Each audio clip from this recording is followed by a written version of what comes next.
Hello friends, welcome to eye care by doctor Rakesh Joshi. आज का हमारा टॉपिक रहेगा ट्रकोमा। ट्रकोमा जिसे हम हिंदी में रोहे नाम की बीमारी से जानते हैं और पंजाबी में इसे कुकरे कहते हैं। ये बीमारी आज से कुछ दशक पहले बहुत ज़्यादा प्रेवलेंट थी, या यूँ कहें कि एंडेमिक थी नॉर्थ इंडिया में, काफ़ी सारे एशियन कंट्रीज़ में, अफ्रीकन और साउथ अमेरिकन कॉन्टिनेंट में, इसके साथ साथ ऑस्ट्रेलिया में भी। इसका जो हमें पहला प्रमाणिक वर्णन मिलता है वो मिलता है 4 से 5 हज़ार साल पहले सुश्रुत संहिता में, जहाँ इसका वर्णन किया गया है कि किस तरह से ये आँखों में पलकों को ख़राब करती है। लेकिन चूँकि इसका कोई ख़ास इलाज नहीं था तो उस समय तो ये पेंडेमिक की तरह या एंडेमिक की तरह फैलती रहती थी।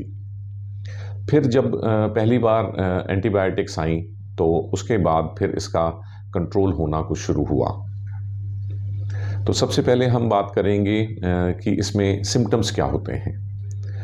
आमतौर पे इसमें जो सिम्टम्स होते हैं उसमें आँखों में इरिटेशन होना, लाली आना, पानी आना, लाइट सेंसिटिविटी बढ़ जाना, और फिर बाद में सिम्टम्स होते हैं ट्रकोमा के कॉम्प्लिकेशन के। उस कॉम्प्लिकेशन में फिर ये हो जाता है कि आँख की लिड के मार्जिन या तो अंदर की तरफ मुड़ जाते हैं और पलकें अंदर टच करने लग जाती हैं, जिसे हम एंट्रोपियन कहते हैं। पलक के मार्जिन बाहर की तरफ मुड़ जाते हैं, जिसे एक्ट्रोपियन कहते हैं। तो इस तरह की काफ़ी प्रॉब्लम्स, या फिर कॉर्निया से रिलेटेड प्रॉब्लम जब आती हैं, आँखों की रोशनी पे भी असर पड़ जाता है और कभी कभी तो ये आँखों की पूरी रोशनी को भी ख़राब कर देते हैं। तो हमें यदि इनमें से कोई सिम्टम हो तो तुरंत अपने डॉक्टर को संपर्क करना चाहिए। जब आप डॉक्टर के पास जाएंगे तो वो आपकी पलक को पलट के देखेंगे और उसके अंदर उन्हें इस बीमारी के साइंस दिखे, जो कि फॉलिकल की फॉर्म में हो सकते हैं, जैसे कि आप डायग्राम में देख रहे हैं, या पेपिले फॉर्मेशन में हो सकते हैं, और यदि ज़्यादा पुरानी हो जाए बीमारी तो में कैल्शियम डिपॉजिट हो जाता है और छोटे छोटे पलकों में बन जाते हैं, जो कि सख्त दाने होते हैं और जो फिर हमें आंखों में काफ़ी रड़कन पैदा करते हैं। यदि और देर हो जाए तो जैसा आप इसमें देख सकते हैं तो ये एक पेनस बन जाता है, जिसे कहते हैं trachomatous pannus. Blood vessels with some fleshy part जो है वो कॉर्निया के एनक्रोच करने लगता है। तो इस बीमारी का समय रहते इलाज होना बहुत ज़रूरी है, नहीं तो इसकी कॉम्प्लिकेशन काफ़ी प्रॉब्लम हो सकती हैं, वहाँ तक की रोशनी भी जा सकती है। ट्रकोमा के इलाज में शुरू में, आज से कुछ 4-5 दशक पहले, तो बहुत ही क्रूड ट्रीटमेंट हुआ करता था, और इसमें आम तौर पे क्योंकि कोई एंटीबायोटिक्स अवेलेबल नहीं थी, इसलिए सिल्वर नाइट्रेट सॉल्यूशन से आँख की पलक को पलट के उसके अंदर वाले हिस्से पे उसे मला जाता था, जो कि काफ़ी इरिटेंट होता था और पेशेंट के लिए काफ़ी तकलीफदेह होता था। फिर इसके साथ ही साथ मैथिलिन ब्लू मेडिसिन को भी सीधा पलकों पे लगाने का दौर आया। इन सब से ट्रकोमा ठीक तो हो जाता था समय के साथ, लेकिन आँख की ऊपर वाली पलक में काफ़ी निशान पड़ जाते थे, यानी स्कारिंग हो जाती थी, और वो फिर जन्म भर पेशेंट को तकलीफ़ देती थी।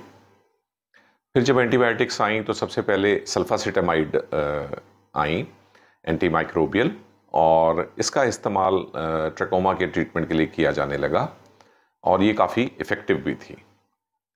इसके बाद टेट्रासाइक्लिन ऑइंटमेंट फॉर्म में आई, तो फिर टेट्रासाइक्लिन भी ट्रकोमा के लिए काफ़ी इफ़ेक्टिव पाई गई। अब एजिथ्रोमाइसिन आई ऑइंटमेंट भी यूज़ होती है ट्रकोमा को करेक्ट करने के लिए, और साथ ही साथ मॉक्सीफ्लॉक्सासिन भी यूज़ होती है as eye drops. So friends, यदि हम समय रहते ट्रकोमा को डायग्नोज कर लें और उसका ट्रीटमेंट शुरू कर दें, और थोड़ा आराम आने पे ट्रीटमेंट को खुद बंद ना करें, क्योंकि ट्रकोमा को ठीक होने में 3 से 6 हफ्ते का समय आमतौर पे लग ही जाता है। लेकिन पेशेंट्स को जब थोड़ा सा आराम मिलता है तो वो लोग ये सोचते हैं कि अब उनकी बीमारी ठीक हो गई है, और वो अपने आप ही इलाज बंद कर देते हैं। इसके साथ साथ ही हमें ये बहुत ध्यान रखना है कि ट्रकोमा एक पर्सनल हाइजीन से जुड़ी हुई बीमारी है। यदि हम अपनी आँखों को बार बार मलेंगे, छुएंगे या खारिश करेंगे और किसी दूसरे को छूने के बाद अपने हाथों को नहीं धोएंगे, तो हम एक दूसरे को ट्रैकोमा या रोहे की बीमारी को फैला सकते हैं। तो यदि हम अपनी पर्सनल हाइजीन अच्छी रखेंगे तो कोई कारण नहीं है कि ये बीमारी फिर बाकी लोगों तक भी पहुँचे। सो फ्रेंड्स, इस एज ओल्ड बीमारी से निपटने का एक ही तरीका है कि थोड़ी तकलीफ़ होने पे डॉक्टर से दवाई लें, क्योंकि वो डायग्नोज करेंगे कि ये ट्रैकोमा है और फिर इसका एक स्पेसिफिक ट्रीटमेंट है और स्पेसिफिक ड्यूरेशन है। अपने आप ही केमिस्ट से दवाई लेके या अपने किसी रिश्तेदार से पूछ के दवाइयाँ ना डालें। सो यदि आपको भी आपके डॉक्टर कहें कि आपको ट्रैकोमा, रोहे या कुकरे की समस्या है, तो उसे सीरियसली लें और पूरा इलाज कराएं ताकि आप इसकी कॉम्प्लिकेशन से बच सकें। Thank you viewers, thank you for listening to this talk.